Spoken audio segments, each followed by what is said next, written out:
buenas tardes a todos.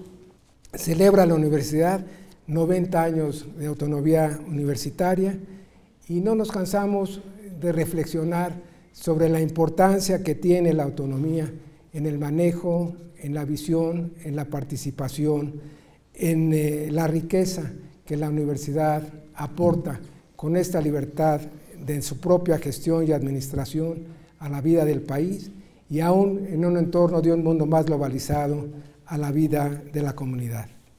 La autonomía universitaria, con su correlativo valor de la libertad de cátedra, son dos cimientos sin los cuales no se puede entender ni se puede valorar la aportación que le hace la universidad a la ciencia, a la cultura, a la investigación científica.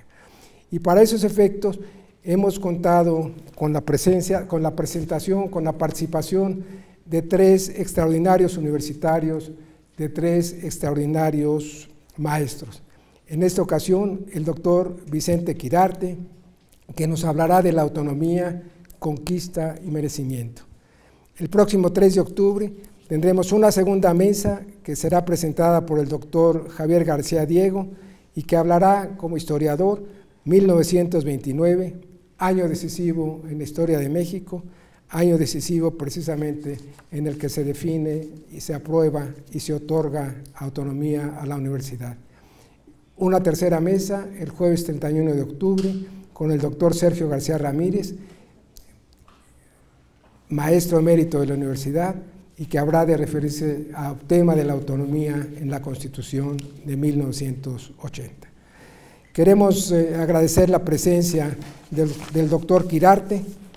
Recordamos que precisamente hace 2 años, el día de ayer, cumplió 2 de haberse incorporado a la Junta de Gobierno y nos da mucho gusto que con su visión, con su riqueza, con su experiencia, con su participación en la Junta y con su gran trayectoria como literario, como hombre de letras, como hombre culto, como hombre comprometido con la universidad, nos aporte su conocimiento y sus palabras en esta tarde. Para hacer una breve semblanza, si me permite, doctor, le voy a pedir al doctor Castañeda que nos haga la presentación de nuestro ponente. Frida lo va a hacer. Okay. La idea era simplemente comentar un poco, abundar en el tema de este foro, que es el tema de la autonomía. Efectivamente, como ya lo dijo el licenciado Meade, es un proyecto que surgió de Fundación UNAM, partió de la celebración de sus 20 años, y en la que han participado los consejos académicos de área. Y en esta última ocasión, como también ya lo dijo el licenciado Meade, pues la idea era trabajar el tema de la autonomía universitaria, porque se cumplen 90 años, pero también por el mundo en el que estamos viviendo. La idea de que se discutiera hoy la autonomía universitaria en este foro tiene mucho que ver con todo un proceso de surgimiento de la modernidad y la secularización que dio lugar a los saberes modernos. Y esa forma de construcción de los saberes modernos pues supone muchas cosas, como por ejemplo que la ciencia no funda la política ni la política funda la ciencia, que la moral no funda la poesía ni la poesía funda la moral, y así sucesivamente. Esta es una característica que da una forma y un sentido a los saberes modernos y a la política también moderna. Por lo tanto, la defensa de la autonomía es una defensa de toda una concepción del mundo, de una forma de ver e incluso de ver la política. Y creemos que eso es lo que hace fundamental el discutir el tema de la autonomía universitaria a propósito de los 90 años. Y precisamente por eso celebramos el inicio de este foro y la importancia de que esté aquí hoy el doctor Quirarte para hablarnos precisamente del tema de la autonomía. Muchas gracias, y Frida va a moderar y va a presentar Gracias, sí. al doctor. Yo introduciría la semblanza del doctor Quirarte. Por supuesto que no podría yo reseñar su vastísimo currículum que aparece en su programa de mano. No me voy a poner a leerlo, porque además, pues, le quitaría yo el sabor de que ustedes lo lean y lo disfruten. Yo quiero enfatizar que esta es para el Consejo Académico del Bachillerato la tercera ocasión que tenemos el honor de tener al doctor Quirarte. Quiero comentar este ejercicio didáctico que tuvimos, en donde no solo invitamos al doctor a presentar 2 de sus libros, sino que hicimos todo un experimento didáctico, y en el primer caso, la isla tiene forma de ballena. Los alumnos leyeron y el doctor Quirarte estaba muy sorprendido porque los alumnos le preguntaban cuestiones muy puntuales, porque creemos que la literatura, como otros dominios, debe de partir de la lectura del estudiante y de la experiencia que obtiene el estudiante al leer. Fue una sesión riquísima que nos convidó para hacer una segunda presentación de su libro de poemas, que además dio pie a que los alumnos de otros profesores participaran en una especie de certamen de poesía. Con estas 2 ricas experiencias, pero en el plano de la literatura, en esta otra ocasión, más bien tenemos un evento que versa sobre lo histórico y lo social, la autonomía, conquista y merecimiento. Nos parece de particular interés esta intervención del doctor Quirarte para escuchar su punto de vista en un tema que a todos los que estamos aquí nos interesa sobremanera, el tema de la universidad y su autonomía. Es tan actual y cambiante como nuestra universidad. Su frescura, su espontaneidad, su dinamismo se deben a su capacidad de transformación. La autonomía no es un valor estático, sino en constante metamorfosis. Muchos actores y factores contribuyeron a obtener hace 90 años ese valor que hemos defendido al ejercerlo a lo largo del tiempo. Pero detengámonos brevemente en 3 personajes que tuvieron un papel determinante en aquella primavera de 1929, que cambió de una vez y para siempre la manera de entrar en las aulas, administrar el tiempo y ejercer nuestra libertad, dones que hemos aprendido a aquilatar con el paso de los años. Un presidente de la República, Emilio Portes Gil, que aún no llega al año 40 de su edad. Un rector de la universidad, Antonio Castro Leal, que ha alcanzado los 33, y un líder estudiantil, Alejandro Gómez Arias, que recientemente ha cumplido 26 años. Revolución es cambio y maduración acelerada. Hijos de un movimiento social nacido con ellos o en su soberana juventud, comprenden de sus primeros años la obligación de ser protagonistas de los grandes cambios. La universidad, como caja de resonancia del país entero, no podía ser la excepción y se convirtió en arena de la apetencia de democracia que animaba a un país apenas salido de su fase armada. A las palabras no se las lleva el viento, es el viento el que se lleva a quienes articulan las palabras. Pero ellas quedan como testimonio, lo dijo el fundador de nuestra sociedad civil: los hombres pasan, pero los principios quedan.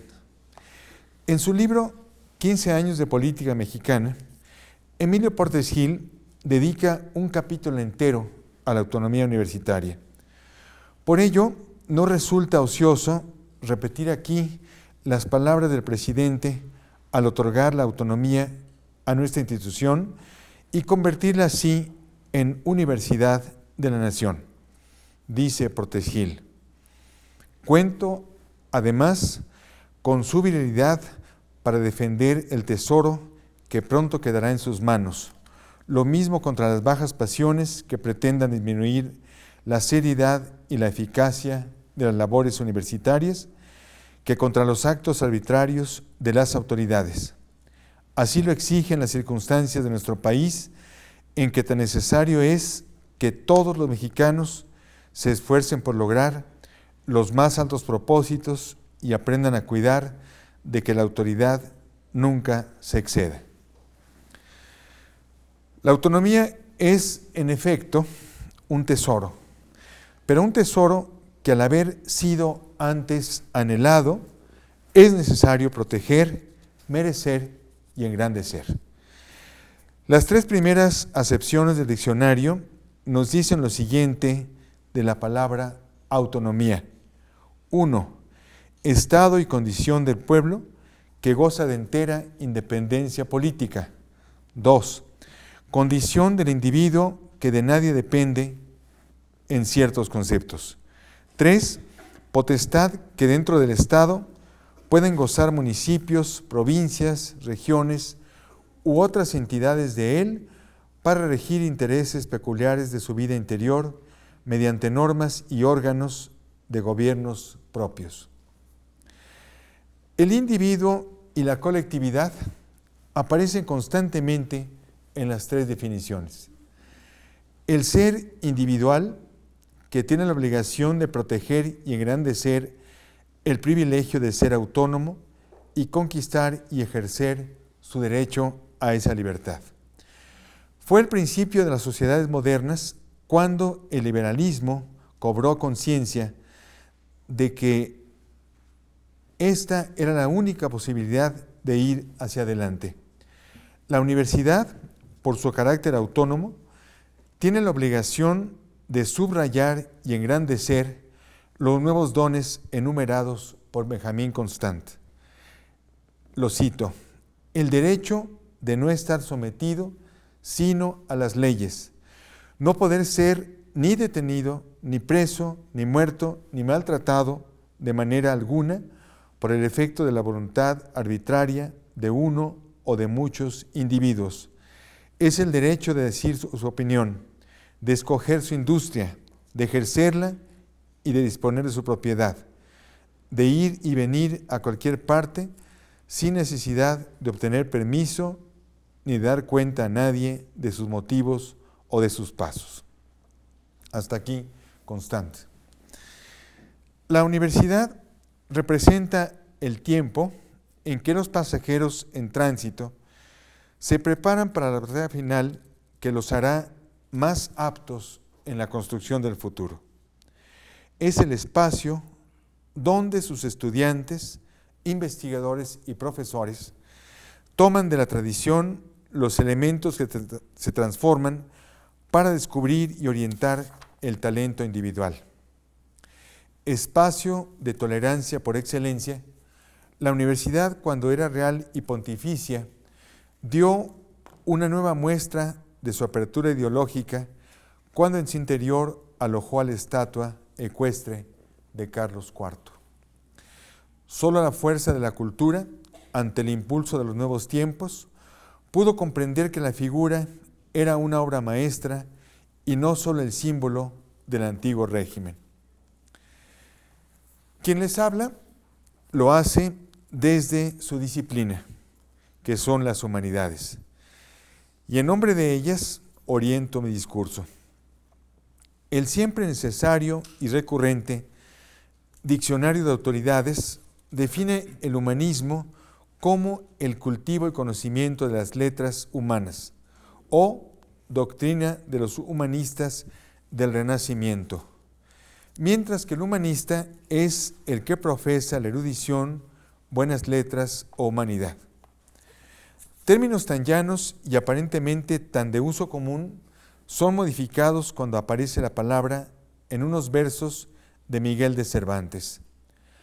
Anciano en el ingenio y nunca mozo, humanista divino es, según pienso, el insigne doctor Andrés del Pozo. Para Cervantes, el humanista es anciano en el ingenio y nunca mozo. Pensar sobre el hombre y su interior, concebirlo como el centro de un universo que le proporciona, debido al intelecto, cada vez más dudas y congojas, pero también mejores armas para conquistar el mundo, es el deber del humanista, que en su nombre resume su difícil y en apariencia elemental oficio. Tratar sobre esa criatura, que entre todos los otros usuarios del planeta se afana en descifrar lo indescifrable. Razón también tiene el diccionario al situar al humanismo en el Renacimiento. Es entonces cuando surgen las bases de lo que ensayamos tanto en la más breve de nuestras aventuras como en cada nueva odisea. Yo, en alta mar de cielo, estrenando mi cárcel de jamases y siempres. Escribe Gilberto Owen para reafirmar la errancia a la que está obligado el que se pierde para reencontrarse. Entre las instalaciones que Alejandro Gómez Arias,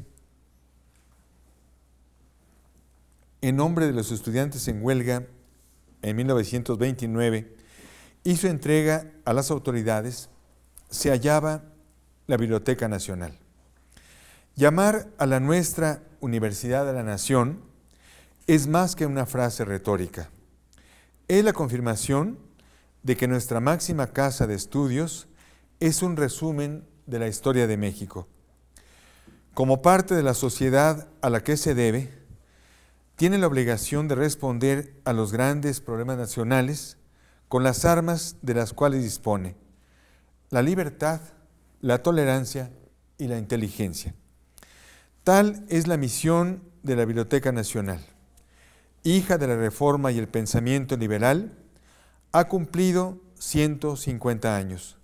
Junto con la Escuela Nacional Preparatoria, forma parte orgullosa y sustancial de la universidad, una vez que el discurso de las letras se sobrepuso al discurso de las armas.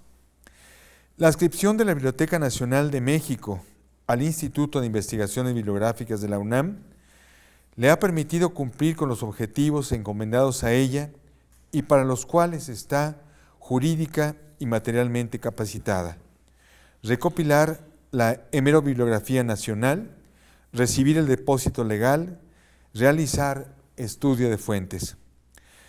La Biblioteca Nacional no es otra biblioteca universitaria, sino la memoria del país, la cual es una riqueza perteneciente a todos. Una suma de libros no hace una biblioteca, y un acervo documental no puede ser improvisado ni adquirido de la noche a la mañana, pero sí puede ser compartido a través de las nuevas y cada vez más sorprendentes herramientas. Todo legado intelectual tiene la obligación de mantener la vigencia que el oro y la espada pierden con el paso del tiempo. Se extinguió la pasión de un muchacho llamado Cayo Valerio Catulo por una mujer llamada Lesbia.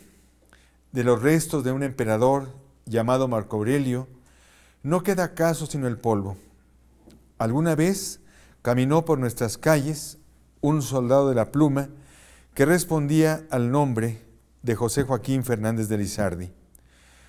Pero los cármenes, los pensamientos, la rebeldía del pensador mexicano son una herencia viva gracias a la cual conversamos ahora y mañana con los autores, sea en el aula, en el coloquio o en las cada vez menos frecuentes horas dedicadas a la lectura gratuita y desinteresada, el más noble y creativo de los socios.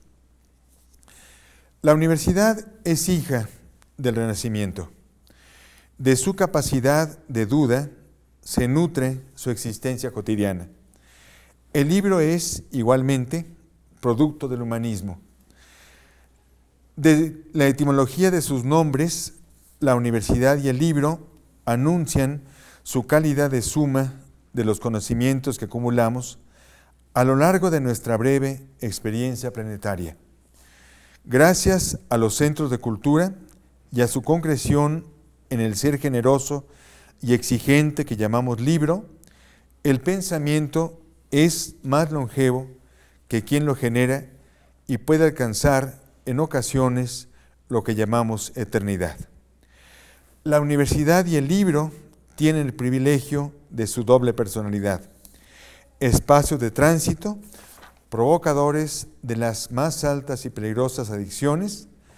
Gracias a ellos podemos viajar sin movernos de nuestro sitio, mirar más allá de los ojos.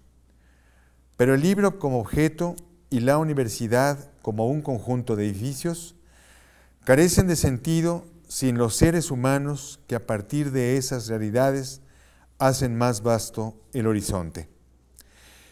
En 1554, Alonso de Veracruz dedica a la Real y Pontificia Universidad de México la primera edición americana de la dialéctica de Aristóteles. 4 siglos más tarde, Rubén Bonifaz Nuño encabezó el proyecto de traducir a la sensibilidad de nuestro tiempo las obras de los clásicos grecolatinos, esos viejos, siempre tan jóvenes, en la Biblioteca Scriptorum Graecorum et Romanorum mexicana, bajo la bandera de nuestra universidad. Bastaría el anterior, como varios otros ejemplos, para demostrar el desarrollo paralelo que han tenido los libros y la universidad en la evolución de nuestro país. Fueron los humanistas del Renacimiento quienes nos enseñaron a leer la Odisea como una peregrinación del alma y a ver en cada aventura un problema. Semejante principio humanista resurgió en un momento decisivo para la vida de nuestra universidad, cuando la acción inmediata y estratégica se hizo inaplazable y para construir la nueva casa era necesario echar hondas raíces humanistas. Me refiero a los años posteriores a la Revolución Mexicana, cuando José Vasconcelos llevó a la práctica varios principios del humanismo renacentista. Descubrió la relación apasionada que vida y obra establecen en el tránsito de un hombre por la tierra. En la muy temprana lectura de La Ciudad de Dios, infundida por su madre, encontró la importancia de imaginar ese sitio donde los hombres hallarían la luz y consecuentemente la felicidad. La ciudad ideal, levantada sobre las ideas de democracia, tolerancia religiosa e instrucción obligatoria. Fundador y constructor, Vasconcelos dedicó las energías de su joven madurez a educar y a formar. Político ilustrado, quiso llevar a sus últimas consecuencias la cruzada por hacer de México una nación de instituciones civiles y plenamente democráticas. En unos cuantos años, como sucede en periodos de grandes conmociones revolucionarias, Vasconcelos pasa de la bohemia de la muerte al gabinete de trabajo y de este al terreno de la acción. Varios son los elementos que conforman, de manera inconsciente e inconsciente, la imagen de la ciudad que se forma desde su juventud hasta su edad madura. Capaz de despertar las adhesiones más profundas o los odios más acerbos, la hiperactividad de Vasconcelos jamás mereció la indiferencia. Con su agudeza habitual, Jorge Cuesta notó cómo la revolución entre los años 1910 a 1924 estaba fundada sobre una mística de la cual se había derivado el proyecto educativo del país. En efecto, Vasconcelos llegaba a la rectoría de la universidad como un delegado de la Revolución, y a su desencantado y valeroso discurso de toma de posesión unía un inmediato programa de acción que contemplaba el triángulo sobre el cual cimentaba su metrópolis ilustrada: la escuela, la biblioteca y las bellas artes. Mientras el porfirismo había fortalecido su poderosa maquinaria administrativa mediante la construcción de magnos edificios concentrados en la capital, Vasconcelos comprendió la necesidad de que la cultura y la educación contaran asimismo con un inmueble digno de que el conocimiento no fuera tomado más como el lujo del pueblo, sino como una necesidad tan inmediata como respirar o comer. Un pequeño busto de Atenea, roto del cuello, y que el poeta Carlos Pellicer le dijo a Vasconcelos que estaba a la venta en la joyería La Esmeralda, centro de la demostración del poderío económico de los revolucionarios enriquecidos durante el movimiento. La tarea era titánica. Se gastaban miles de pesos en las cenas de los generales, en los restaurantes de lujo o en aventuras galantes, mientras hacían falta bancos para las escuelas. La tenacidad de ese hombre lo llevaría a colocar sobre la fachada del edificio de la Secretaría una gran escultura de Atenea debida a Ignacio Asúnzolo, y a sus lados las estatuas de Dionisos y Apolo, los dos extremos que condicionaron la vida de Vasconcelos. Por eso pudo decir Carlos Pellicer en su elegía apasionada, escrita en 1960 a la muerte del maestro, poema donde señala las luces y las debilidades de Vasconcelos: casi todo lo bueno que en México tenemos ahora es resultado de su genio y su vastísima mirada. Vasconcelos fue un hombre de pluma, pero nunca creyó en la efectividad de las palabras si no podían ser trasladadas al terreno de la acción. Le interesaba la aplicación inmediata de la obra. La escritura debía ser una construcción interna destinada a construir conciencias, a moldear voluntades. Recuerda Vasconcelos en El desastre: no me dé ideas, déme actividad creadora. Torres Bodet lo percibió en la primera entrevista sostenida con el entonces rector, cuando el joven poeta iba a convertirse en su secretario particular. Dice Torres Bodet: se veía que no le importaba gran cosa mi opinión personal sobre sus escritos, pero sí, un poco, mi adhesión juvenil a su obra de fundador.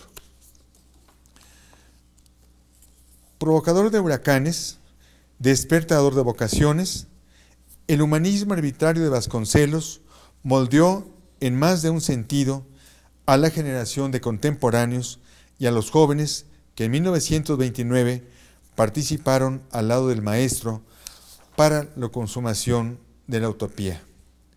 Tiempo donde la literatura, la oratoria, la vida dejaron por primera vez testimonio de la toma de la calle, del ejercicio pleno de la ciudad, en un paréntesis donde no las armas, sino la resistencia civil, la elocuencia verbal, fueron esgrimidas para basar en ellas la construcción de la nueva ciudad. Desde este punto de vista, la aventura de Vasconcelos tuvo alcances mayores que los supuestos ante la falta de conquista del poder. Los escritores de varias generaciones se unieron para leer de otra manera la ciudad, con sus palabras en el aire, con sus cuerpos en la refriega callejera, con sus contactos sexuales furtivos y acrecentados ante la cercanía de la muerte. Una frase de Salvador Novo, escrita en otro contexto, es ilustrativa de ese conjunto de voluntades con una conciencia clara de lo que hacían, pero sin vaticinar la riqueza de sus consecuencias. Dice Novo: no sentíamos que la savia de nuestro impulso, fecundada con el polen lejano, daría a su tiempo el fruto mexicano que en su madurez volviera a pensar en la tierra y generara una nueva raíz. Y Alejandro Gómez Arias, protagonista de la autonomía universitaria, escribió estas palabras que son vigentes tanto en 1929 como en este año. Entre los jóvenes existía la convicción de que la lucha por la autonomía universitaria, el derecho al voto, la institución de formas democráticas de vida, la desaparición del militarismo y el respeto a la dignidad humana era una lucha en defensa de la revolución. Hasta aquí Gómez Arias. Si el humanista es, como quería Cervantes, un pensador que jamás es mozo, un niño que nace viejo, que frunce el ceño como el David de Miguel Ángel o la melancolía de Durero, ¿para qué practicarlo? ¿Para qué molestarse en pensar sobre este animal metafísico cargado de congojas?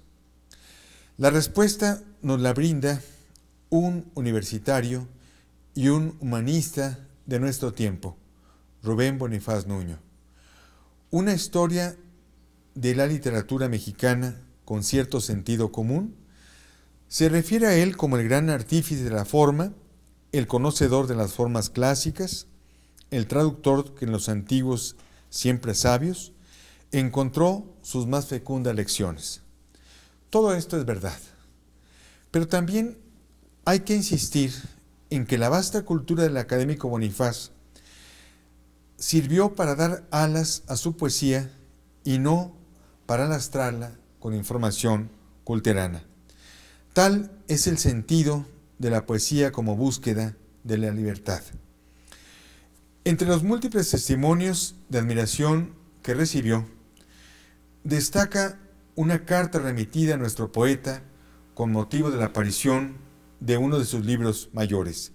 Y dice la carta: querido Rubén Bonifaz Nuño, sus demonios y los días me han conmovido profundamente, poesía dignísima, pero reveladora de algo como una catástrofe interior, que atribuyo a la maldita época que vivimos. Usted merece más alegría. Lo abrazo cordialmente por la belleza y la verdad de sus versos y quisiera saberlo feliz. Su viejo amigo, Alfonso Reyes. Reyes supo captar en esas breves líneas la poética de Bonifaz. Los demonios y los días es, en efecto, uno de los libros más implacables de la poesía mexicana. Lucidez de diamante, registro de los desastres nuestros de cada día, calendario de trabajos forzados del solitario, bitácora puntual y cruel, por sincera, de quien busca en la fraternidad la posibilidad de supervivencia, la raíz de la ciudad y del futuro. La aventura de los hombres y del hombre llamado Rubén Bonifaz Nuño, como le de Vasconcelos o Los jóvenes de 1929, 1968 o este 2019, puede sintetizarse en el viaje de las tinieblas a la luz, en la cotidiana odisea del guerrero que enfrenta la vida.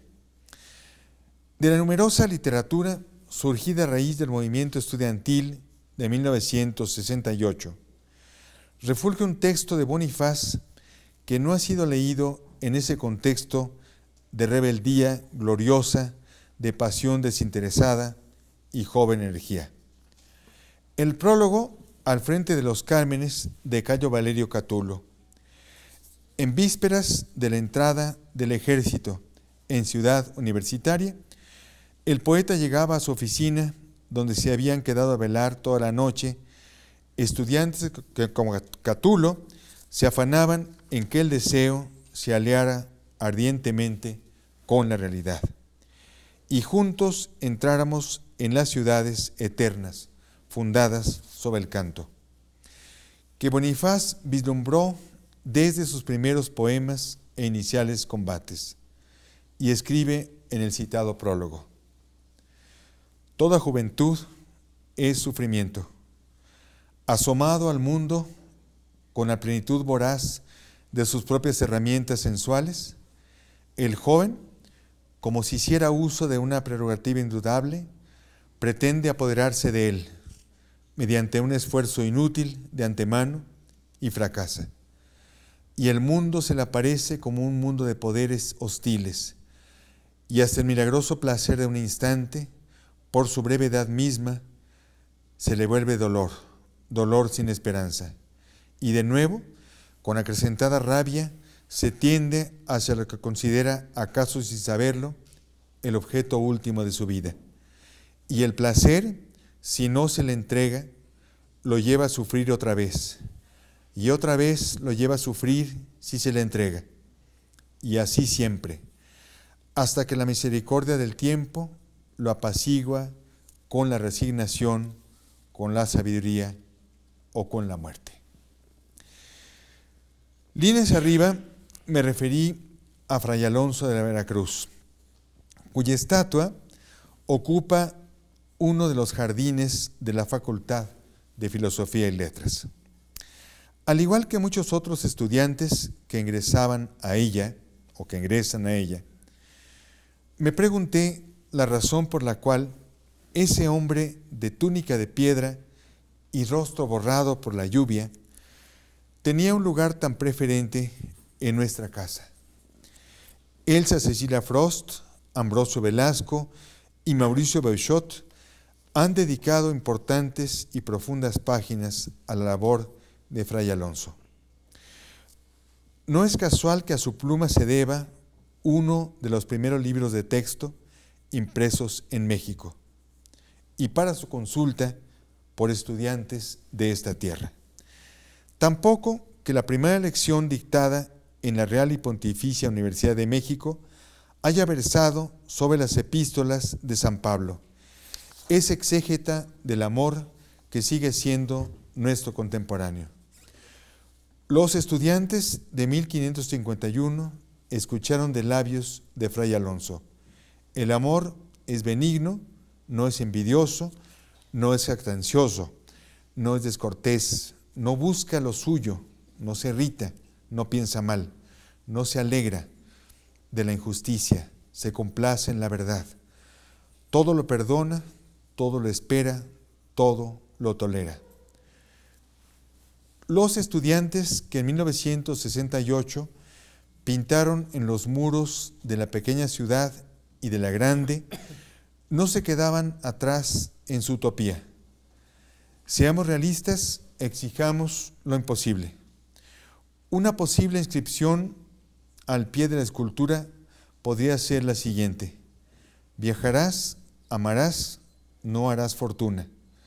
Tu sed será mayor mientras más bebas y más vastos océanos reconquistes. En su jardín interior, como nuevo y renaciente príncipe feliz, Fray Alonso nos dice, como José Vasconcelos y Rubén Bonifaz Nuño, que pensar es doloroso, que sentir es doloroso, que amar es doloroso. Pero gracias a ese aprendizaje, la fuerza que mueve el sol y las demás estrellas triunfa sobre Moloch y su tienda de espejismos.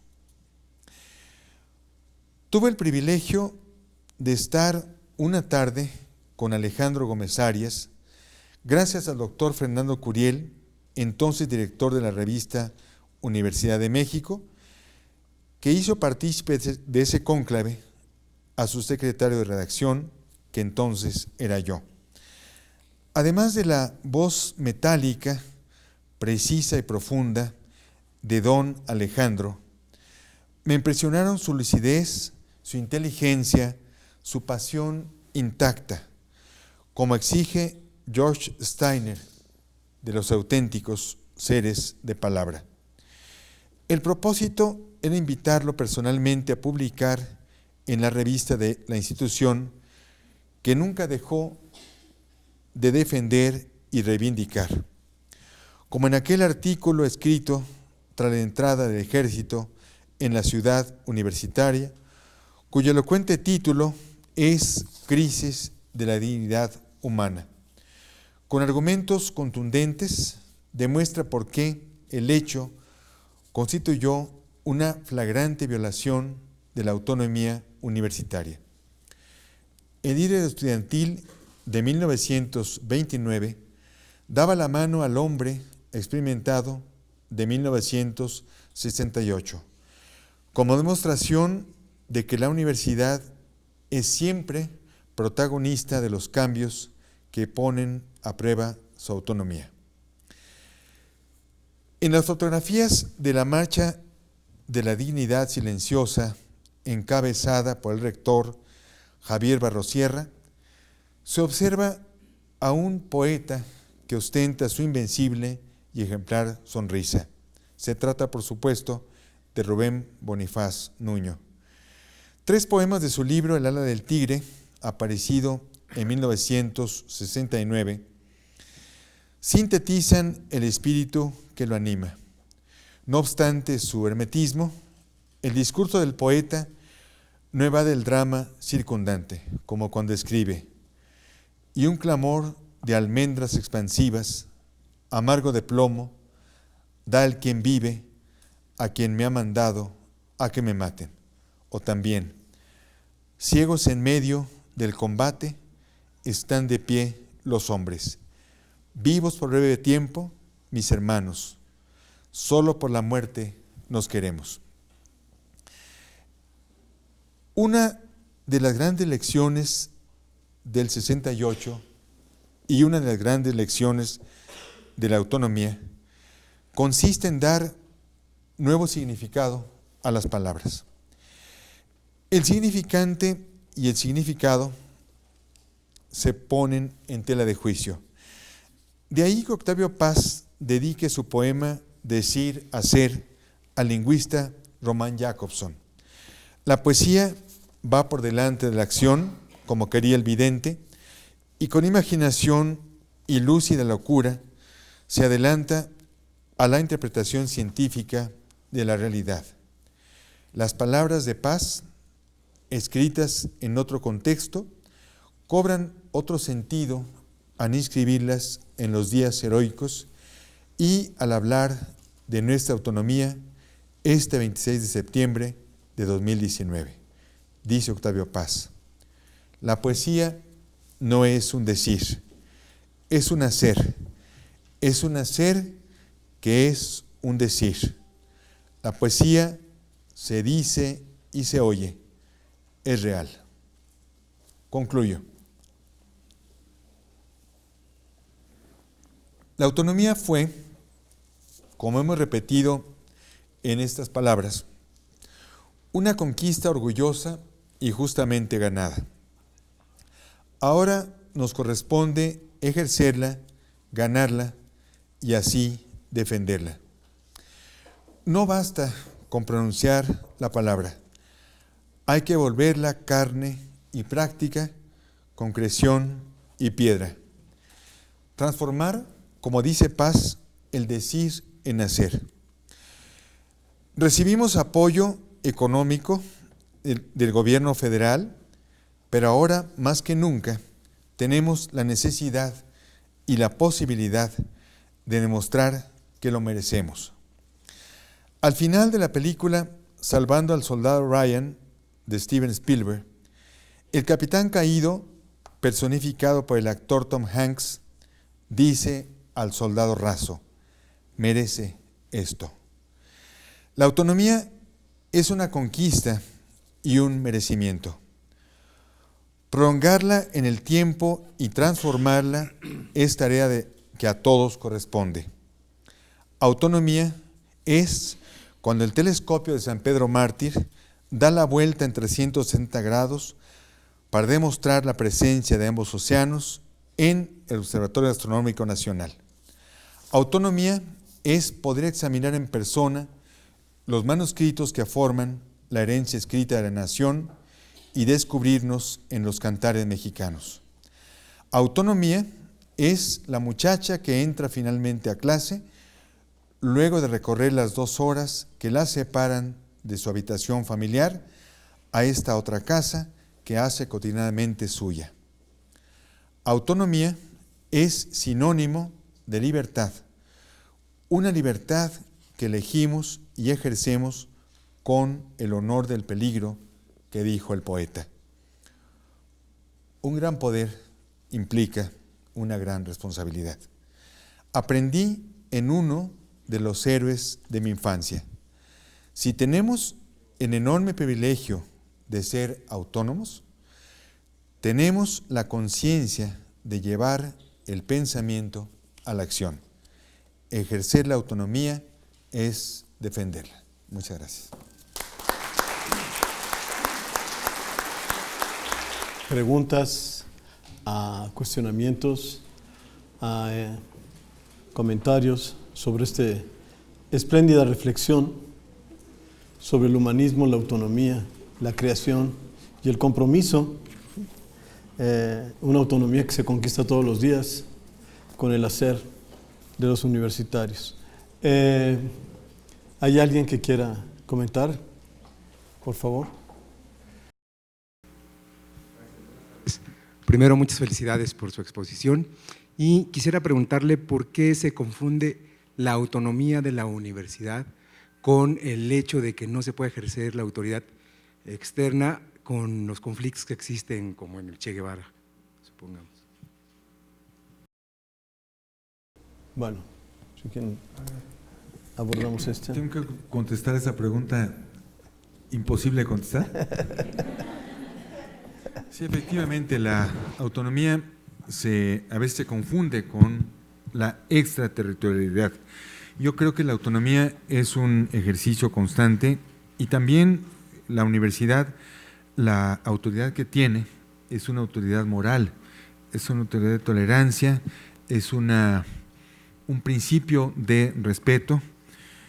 Yo estoy firmemente convencido de que los estudiantes de la Facultad de Filosofía y Letras no están de acuerdo con el ejercicio, con la toma del auditorio Justo Sierra, también llamado Che Guevara, que tiene ambos nombres con toda justicia, pero yo estoy convencido de que en el momento en que se ejerce violencia sobre ese auditorio, los estudiantes se ponen del lado del débil. Yo creo que es una característica de nuestra universidad y eso también es producto de que la universidad es una trinchera de libre pensamiento.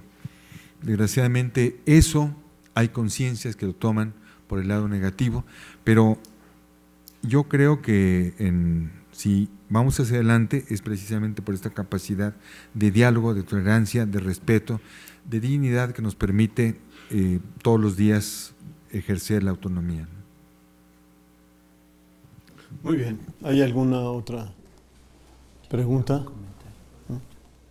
¿Tú quieres hacer un comentario? Sí, por favor. Adalberto. Sí, me gustaría hacer un comentario a nuestro buen amigo y gran académico y escritor Vicente Quirarte sobre una reflexión de una serie de personajes que él se refirió en su intervención, que valdría la pena traer a nuestra memoria, porque hoy son elementos fundamentales estos personajes que dan vida a nuestra autonomía universitaria. Me estoy acordando, por ejemplo, en aquel momento que decías que Alejandro Gómez Arias tenía 26 años, que era un joven dirigente en aquellos años de la vida estudiantil, y que a él le debemos, entre otras cosas, la lucha por la autonomía universitaria, en encabezar un movimiento, pero también hay otro elemento que es muy significativo y que tiene que ver con lo que hoy se está transmitiendo, que es fundador de Radio Universidad, con lo cual también es uno de los elementos centrales.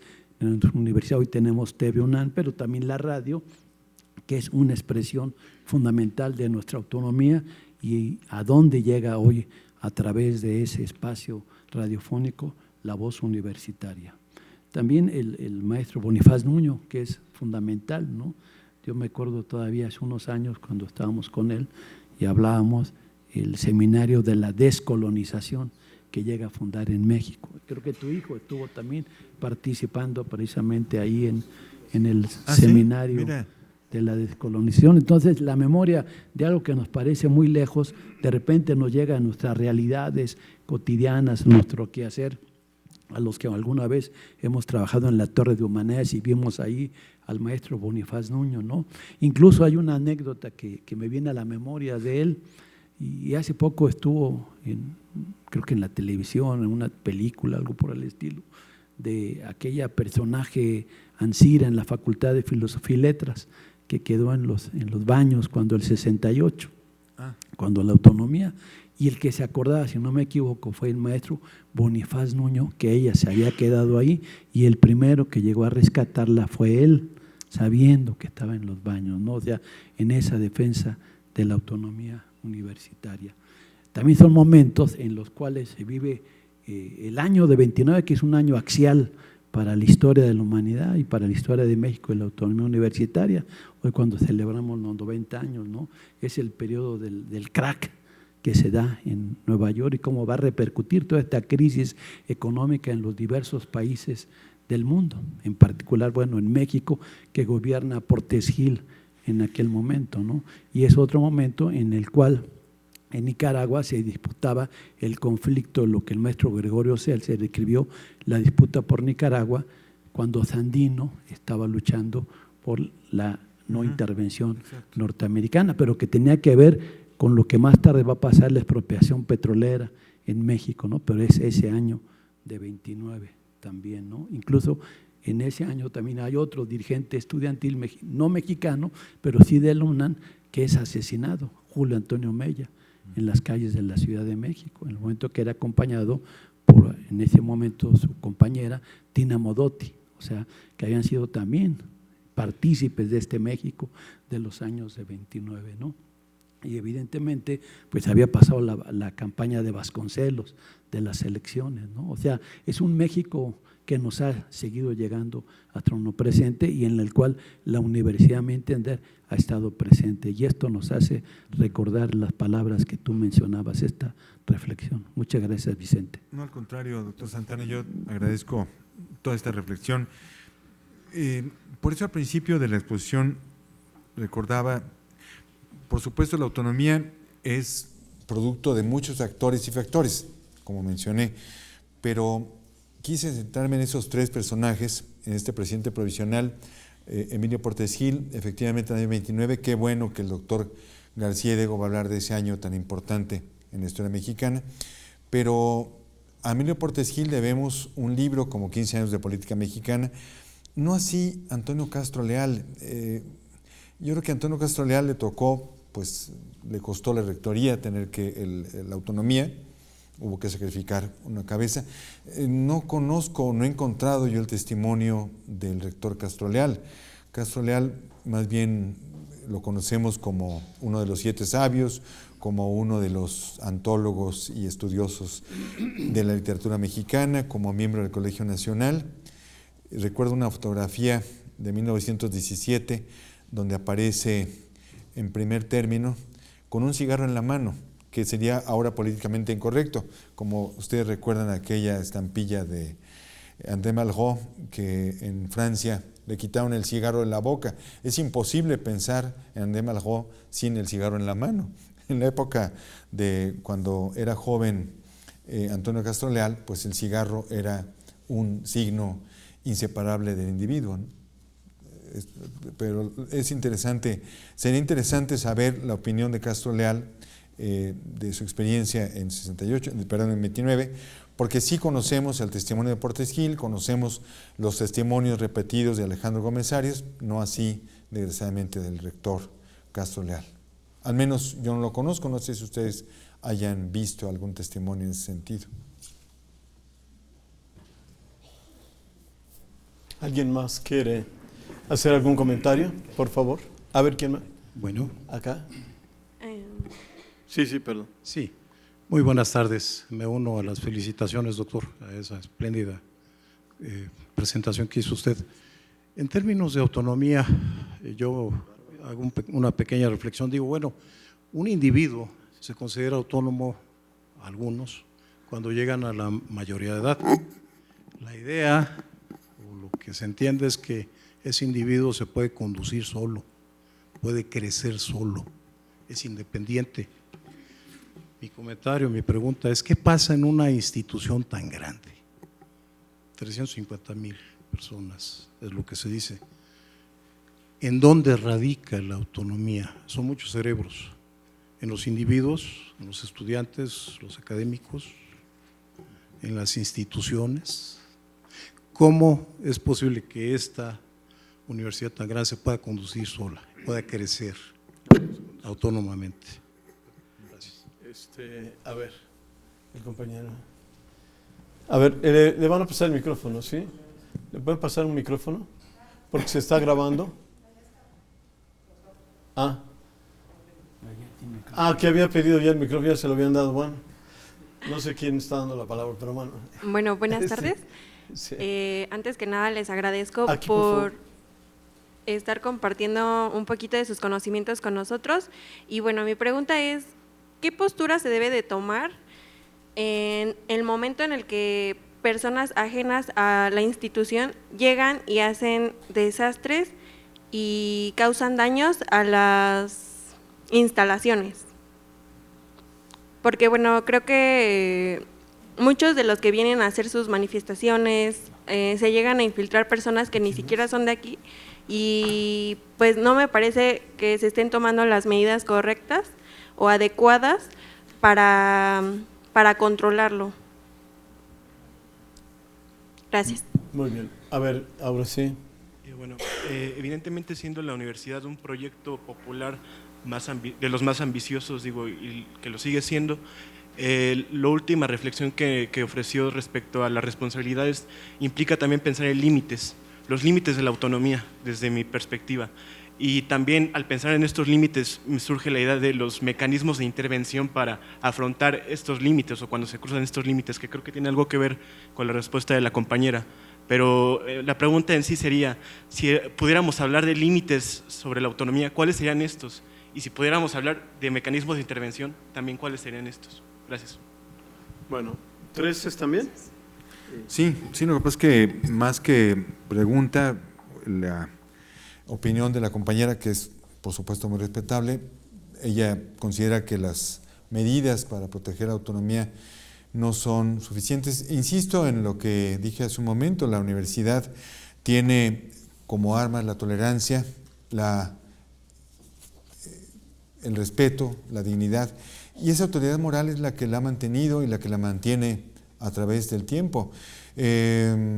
Cuando gente ajena a la institución vandaliza o trata de intervenir, pues lo único que podemos hacer es levantar actas y entregar a las autoridades que corresponden eso que procede, ¿no? El caso de los límites de la autonomía, pues la autonomía no tiene límites cuando se refiere a un sentido interior, a lo que los individuos y la colectividad. Yo creo que lo que la universidad nos enseña, al menos a mí lo que me enseñó desde la secundaria cuando entré a iniciación universitaria, fue una institución de puertas siempre abiertas, el riesgo de la libertad. Yo creo que lo principal, como usted señala, es cuando un individuo llega a ser adulto, es autónomo, pero cuando uno entra a la universidad, yo entré a los 12 años, a los 13 años a la universidad, sentía esa fuerza de ver una escuela de puertas siempre abiertas. Esa garantía, ese riesgo, porque la libertad es un peligro también, ese riesgo había que correrlo y había que asimilarlo. Yo creo que ahí es donde se prueba en esa libertad, en ese riesgo, cuando queremos orientarlo hacia lo negativo o hacia lo positivo.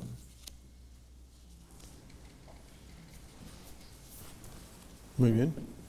¿Alguien más? Por favor.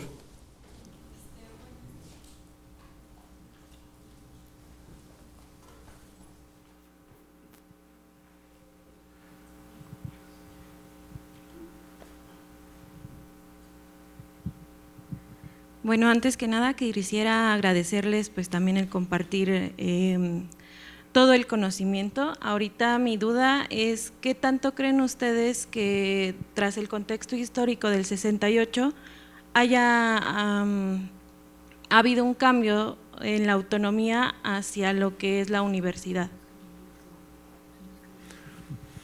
¿Hay alguna otra pregunta? ¿Sí?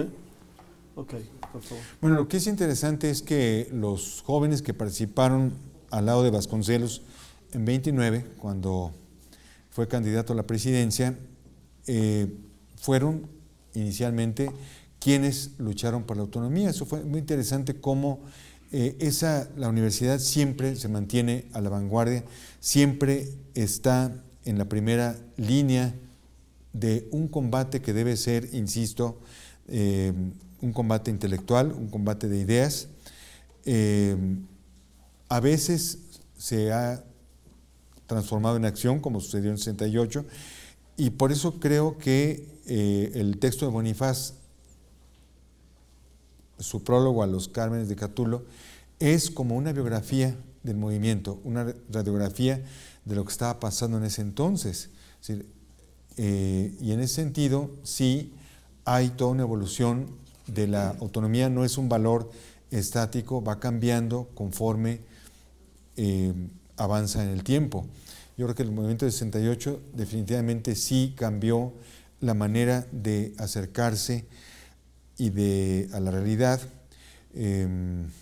Pienso en los jóvenes de hoy que sin haber vivido un movimiento que tiene 50 años, sin embargo, allí están sus raíces. Pienso en el símbolo de la autonomía, que hay unas raíces muy hondas que están sustentando un árbol de una gran fronda, y eso es lo que hacen los movimientos, los grandes movimientos revolucionarios, como fue el 29, como fue el 68, como fue también el paro terrible que transformó la conciencia hace unos años, ¿no? Y en este momento lo que tenemos que hacer es defender la autonomía al ejercerla. Cuando la sentimos amenazada, cuando la sentimos vulnerada, aquí y acá, pues tenemos que unir esfuerzos para defenderla. Doctor Quirarte, por la presentación formidable que nos acabas de hacer con una presentación tan amplia y tan relevante sobre temas vinculados a la autonomía, sobre su conquista y merecimiento. Muy brevemente quisiera subrayar nomás algunos de los elementos que más me impresionaron de la presentación que nos haces. Desde luego subrayo que los personajes a los que hace referencia, Portes Gil, Castro Leal, Gómez Arias, 40, 33, 26 años.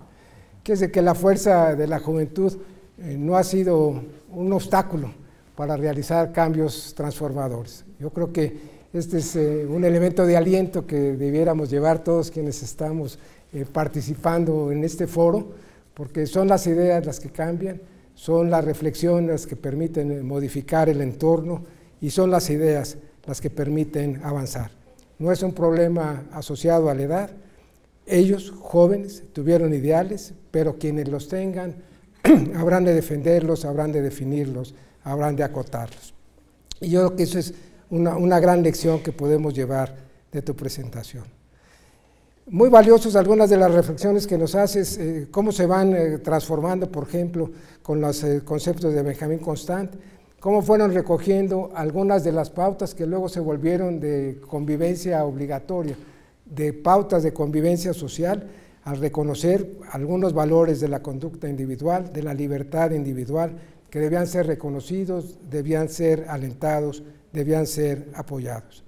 Y como aquí en la universidad, siempre lo comento y coincido con lo que acaba de decir ahorita Vicente, aquí tenemos una convocatoria a donde diario se congregan 300,000 alumnos en sus distintos espacios, maestros, docentes, investigadores, estudiantes, en donde no hay más bardas que la razón, la tolerancia, la inteligencia. Esas son las armas de la universidad. No hay otros muros. Puede entrar y salir quien quiera y habrá de encontrarse y habrá de defenderse y habrán de defenderse sus valores al amparo de esta exigencia, con libertad, con debate, con respeto a la verdad propia y de otros. Subrayo también, porque impresiona, cómo el humanismo ha venido alimentando todos estos espacios de las ideas. El humanismo que se asocia no solamente a lo que emana del área de humanidades, sino a la que emana también de todas las ciencias. Las ciencias todas, cuando no están asociadas a la mejora de la humanidad, se vuelven, creo yo, espacios estériles, espacios de invernaderos, porque no están vinculados a cambiar la realidad de nuestro país o del mundo. Qué importante es lo que se menciona cuando dices que nuestra biblioteca no es un conjunto de libros. Tampoco nuestra universidad, aunque sea un patrimonio universitario, es un conjunto de edificios. Es un entorno que invita a la reflexión, es un entorno que invita a la cultura, es un entorno que invita a la superación. En este espacio que a veces es breve, en este tránsito en donde entra un joven y sale un profesionista, pero en este otro espacio que para muchos implica involucrarse ya de por vida en la universidad, como docente, como investigador, como maestro. Es fácil entrar a la universidad, pero es casi imposible dejarla. Son los seres, son todos ustedes, son quienes nos escuchan, los que le dan vida a la universidad. No son sus edificios, son sus ideas, son sus reflexiones, es su capacidad de debate, es su capacidad de discusión, es su capacidad y su anhelo de querer transformar el entorno que nos rodea. Es ese espíritu de superación que subyace en los universitarios, que como aquí se dice, nunca dicen no a un debate, nunca dicen no a algo imposible. Siempre buscan la manera de superar la adversidad, siempre buscan la manera de encontrar la respuesta, siempre buscan la posibilidad de mejorar el entorno. La universidad, como aquí se ha dicho, es este espacio de reflexión. Su autonomía es el entorno que nos permite que este espacio de reflexión pueda ser libre, pueda ser autónomo, pueda ser digno. Y yo creo que en esto tenemos que llevarnos este compromiso. Todos los universitarios nos llevamos desde que nos formamos este compromiso social, porque la oportunidad que tenemos al formarnos en una universidad como esta es fruto del compromiso de una sociedad que tiene confianza en la universidad. Y la universidad hasta ahora no ha defraudado a la sociedad. En cada espacio de avance, en cada espacio de investigación, en cada espacio de transformación, en cada espacio de mejora, es muy probable que se encuentre un egresado de esta universidad. Tenemos que continuar transformando y actuando como aquí nos lo dijeron, el decir y el hacer.